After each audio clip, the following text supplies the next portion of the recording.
Kate and I am here with Gracie Buntine, an international pole champion, three-time national pole champion, three-time state pole champion, and my personal Disney princess. Hi, Gracie. Hi. Thanks for coming. So I wanted to talk to you a little bit today about your background, I guess, in dance and how you've made this amazing transition to becoming essentially an international pole name. So yeah, let's talk a little bit. Sure. So how did you get into dance right from the beginning? Oh, how did I get into dance? Yeah. I've always been into dance. I was kind of I was never ever going to do anything else. So I didn't really get into it. I was kind of always into it, like in school. I just always would say I was going to be a dancer. I thought I was going to be a ballerina, but then, you know, quickly found out that I didn't have the genetics to be a ballerina. Yeah. And then I went to full-time dance school and stuff. And yeah, so I've kind of always been into dance. I love it. And then full-time dance school, that's everything, right? It's jazz, contemporary. Yeah. So the full-time school that I went to, I was in a commercial advanced diploma. So it's 2 years full-time dance, super full-time dance, and it was mainly all commercial styles. Yeah. So we did ballet every single day, but more for a technique base. I was trained to be a commercial dancer, like a hip-hop dancer, jazz dancer. Yeah. We did musical theatre, tap. A lot of our graduates go on to be really successful in musicals. So they're taught to sing as well, but I was never like a singer. I was never going to be a musical theatre star just because I can't sing. But yeah, it was very well-rounded training, but definitely not a ballet school, right? A commercial dance school, which is actually, turns out, which is what I kind of appealed to me more anyways. Oh, good. How did you make that transition? How did that happen, your pole journey? I was trying to make my repertoire larger as a dancer, because I would find the more you could do say that you could do something else, you would get considered for more things. Right. So there was a job as Tinkerbell for Disneyland, and you needed to have say you had aerials experience, because they would hook you up and you have to fly around and stuff. Okay. And that really means you've touched an aerial once. And so I was like, okay, cool, I'll do pole, because I was always been drawn to the sexy stuff. Yeah. And so I was like, all right, I'll just call up and do a pole class. And I rang up and signed up to do a beginner's class, and I just came in and just totally fell in love with pole. Everything about it. It was just so awesome. I loved the sexiness. Is probably what appealed to me the most about it, and realizing how weak I was in my upper body. You know, I couldn't lift myself or anything like that. So yeah, I just kind of fell in love with it. So in terms of breaking away from the mold, it was an accident. I was never offended by the mold. I'm cool with the mold, and I understand why it's there. Yeah. But breaking away was just because I happened to fall in love with something else. Yeah.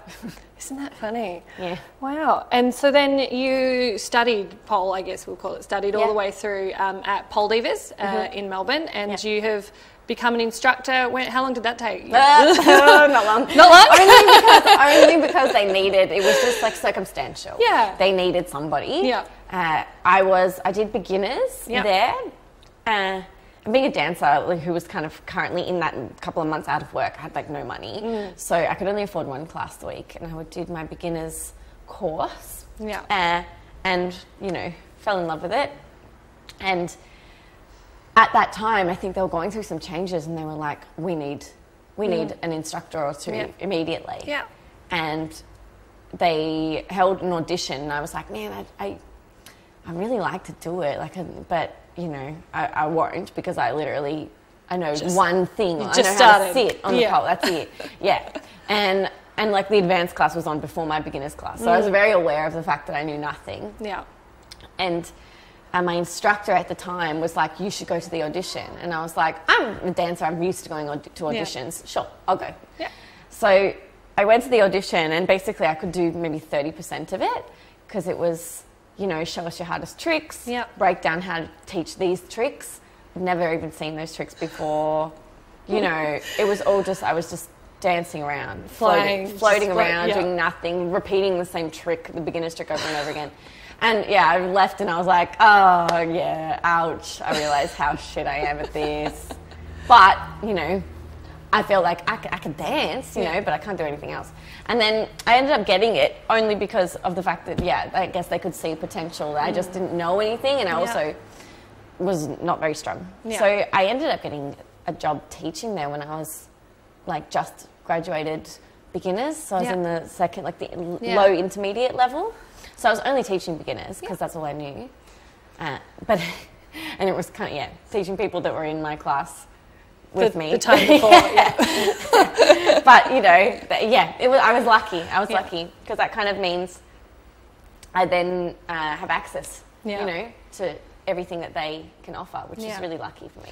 Beautiful. And then you just kept training, I guess, and upskilling yourself the whole way through. And it's like anything, it's up and down. I wasn't constantly motivated. And I didn't at the time realise that I could have this career. So it was kind of like, I really like want to do that, but it's also really hard. But it definitely allowed me to get a lot better than I would have without that. Isn't that funny?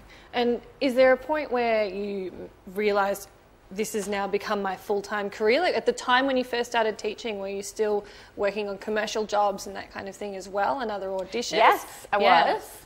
But it happened pretty quickly, and it wasn't that it was like, oh, all of a sudden this is my career. It was kind of like, okay, I want this to be my career, so I'm going to throw everything else out pretty much, and I'm going to do this.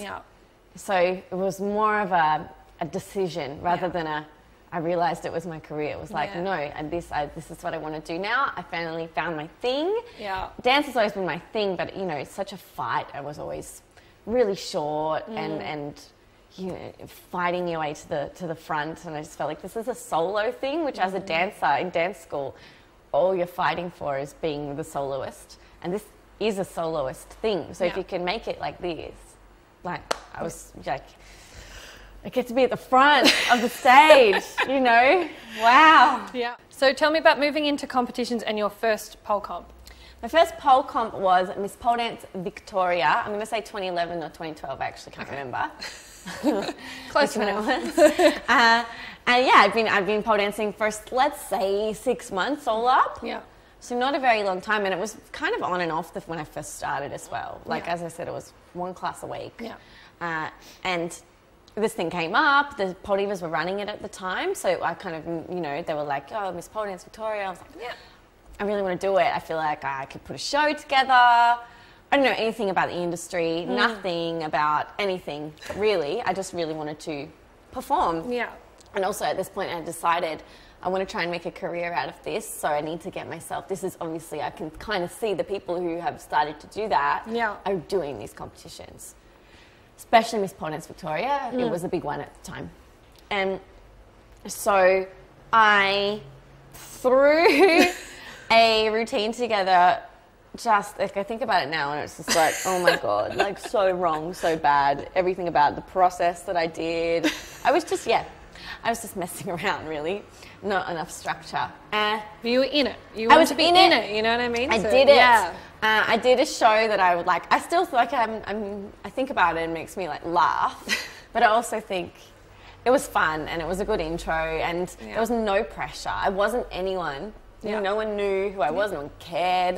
Not that they care any, like now, but like, you know, I could have walked out there and been terrible and it would have been like, it wouldn't have been, oh, she's gone backwards. It's just, oh, okay, she's not very good, you know. But that wasn't the case. I was mediocre.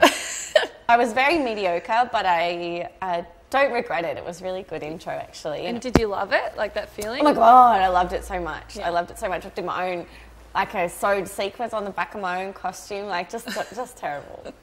But yeah, it was awesome.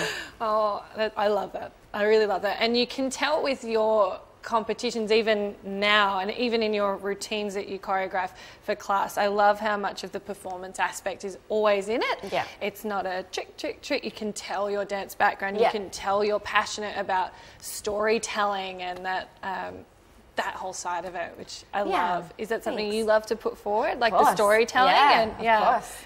I was never the kind of I found at full-time dance school, there's always these two, you know, you're either a technical dancer, so you're one of those dancers that often is quite stony-faced, but can do 50 pirouettes and then leap, you know, or the ones who are like full of passion. Yeah. I was more of the full of passion one, and then the technique has always been where I really had to work really hard and continue to have to work really hard. Yeah. So I think that's kind of why I'm drawn more to the showmanship of pole dancing. Yes. Because it's a very, very technical art form. But I don't know, I think the show element is really important and really enjoyable. And it's also really personal, I think. Like, you obviously get to pick all your music. It's not someone saying, here's a song, choreograph that. Yep. It's all you. It all comes from you. It's all me. That's amazing. 100%. Yeah. 100%. Which is not that many opportunities in the dance world in general to do that. You would never. Yeah. Never. You're always doing, rightly so, you're always doing someone else's choreography and you're paid to do that job or whatever. Yeah. You're in this show, you know. I miss that stuff. I miss just being told what to do sometimes. I really, really do. Yeah. And just not having to bare your soul all the time. You know, this is this choreography, and sometimes you'd laugh about it backstage and be like, this choreography is just so stupid. But it was, you know, it was fun. And you're also with a cast of people who I don't have that now. Right. So I think it's a much more stress-inducing career to have in the dance industry because it's you alone. Yeah. But I think probably more rewarding. Yeah. On the flip side of that. Yeah. Okay. And what would be some of the other challenges? So you've just spoken about being probably a little bit more isolated, although you've got this great team of other instructors around you, but I suppose on a day-to-day you don't really see them that often. So I think, you know, sometimes you can be surrounded by awesome people, but you're still very alone. Yeah. At the end of the day, they're not up there with you. Yeah. You're up there by yourself, and it comes down to you.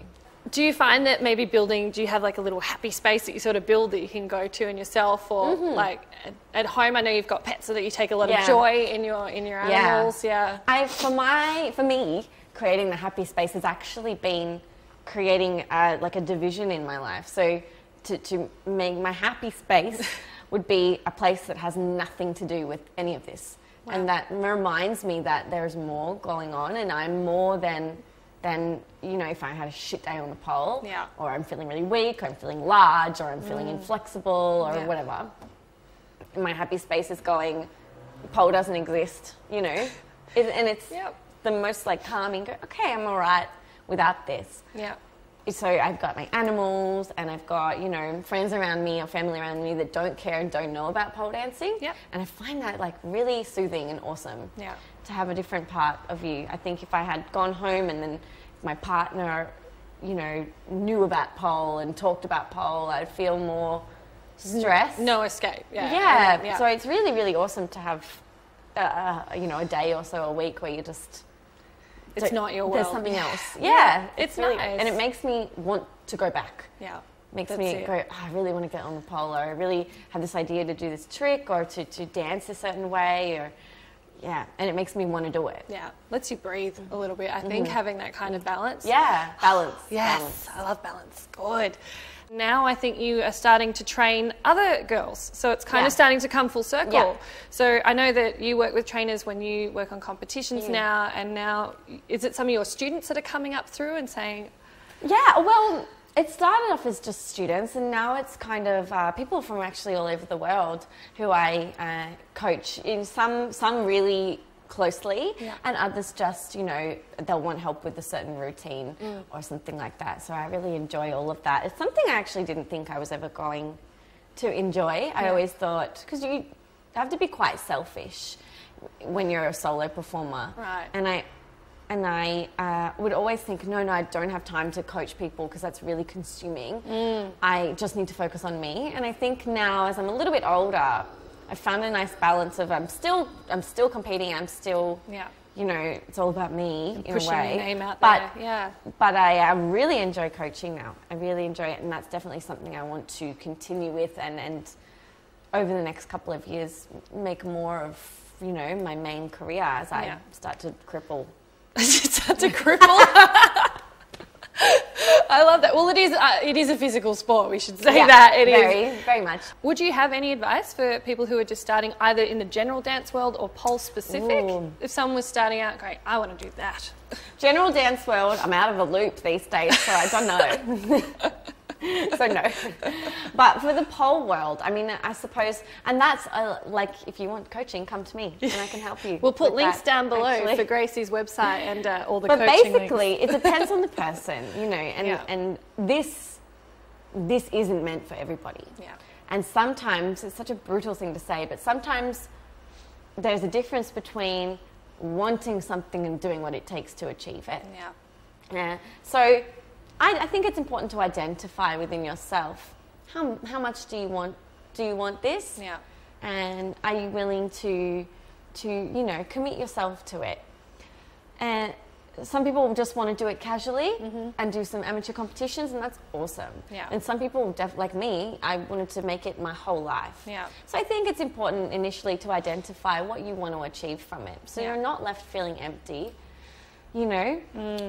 So that would be my first thing, is sit down and really think about, okay, what do I want to get out of this? Do I want to be a pole dancer, or do I want to get a sash at a competition, or do I want to just do it for fun? Yeah.